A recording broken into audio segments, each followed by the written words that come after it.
नमस्कार दोस्तों, आप सभी का स्वागत है गुरुकुल स्टेनो एवं टाइपिंग क्लासेस जोधपुर में। आपका डिक्टेशन शुरू होगा 5 सेकंड बाद।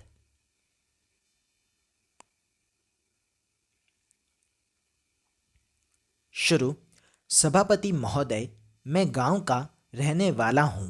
हमारे यहाँ मजदूरों की दशा बहुत खराब है। मैंने गांवों में देखा है कि उन्हें पूरी मजदूरी नहीं दी जाती है। सरकार की तरफ से जो मजदूरी निर्धारित की गई है वह भी उन्हें नहीं दी जा रही है। इसलिए उनको निर्धारित मजदूरी दिलाने के लिए प्रयास किया जाना चाहिए।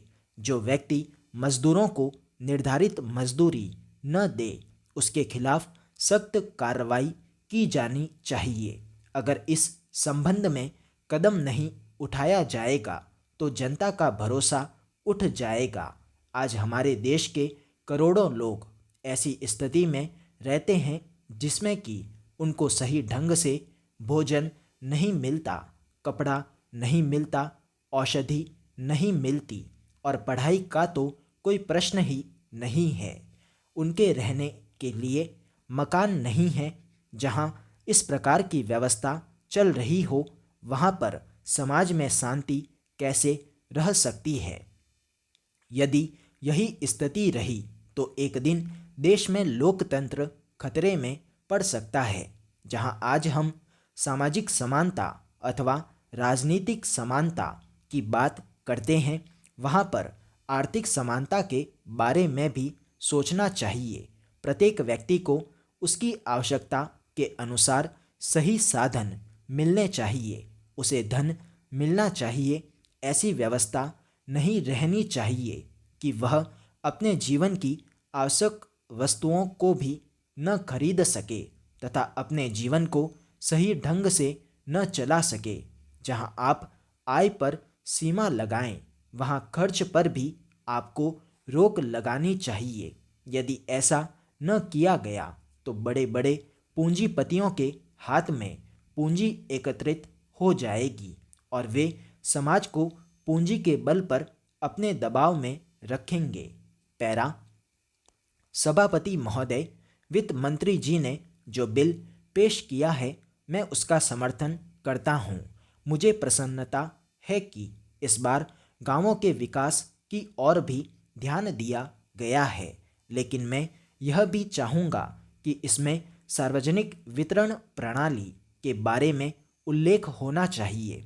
सार्वजनिक वितरण प्रणाली गांवों तथा शहरों के लिए एक समान होनी चाहिए। अगर शहरों में चावल दिया जाता है तो गांवों में भी दिया जाना चाहिए। कोई भी चीज़ हो वह गांवों में जरूर दी जानी चाहिए। वर्तमान व्यवस्था में सुधार की अत्यधिक आवश्यकता है। इस बदले हुए वातावरण में अगर इस पर विचार नहीं किया गया और गांवों की जनता को सुविधाएं नहीं दी गईं तो वहां के लोगों को परेशानी होगी। पैरा। माननीय अध्यक्ष महोदय, पाकिस्तान ने कल जो परीक्षण किया है उसके बाद हमारे द्वारा किए गए परीक्षण का कारण स्वयं सिद्ध हो गया है। दूसरी तरफ से कई बार पूछा गया कि यह परीक्षण क्यों किया गया, आखिर इसकी ज़रूरत क्या थी। मेरे दोस्तों को स्पष्ट करने के लिए शायद कल पाकिस्तान ने स्पष्ट कर दिया कि इसकी आवश्यकता हमें क्यों पड़ी और क्यों परीक्षण करना चाहिए था। मैं एक बात और स्पष्ट कर देना चाहता हूं कि भारत एक और चीन का युद्ध सहन नहीं कर सकता है, देख नहीं सकता है। इस देश के माथे पर उस समय हार का जो काला टीका लगा था वह आज तक मिट नहीं सका है। हम उसे भुला नहीं सके हैं। उसके कारण यह देश 10 साल पीछे चला गया। इस बात को हमें भूलना नहीं चाहिए। आज भारत की स्थिति क्या है? चीन एक महाशक्ति बन चुका है। उसके पास अणु बम है। पाकिस्तान के साथ हमारे 4 युद्ध हो चुके हैं। पंजाब में जो कुछ हुआ और कश्मीर में जो कुछ हो रहा है उसमें हजारों लोग मारे गए हैं और करोड़ों रुपए आतंकवाद से निपटने में हमारे खर्च हो चुके हैं। मैं यह समझता हूँ कि परीक्षण ठीक समय पर लिया गया फैसला है।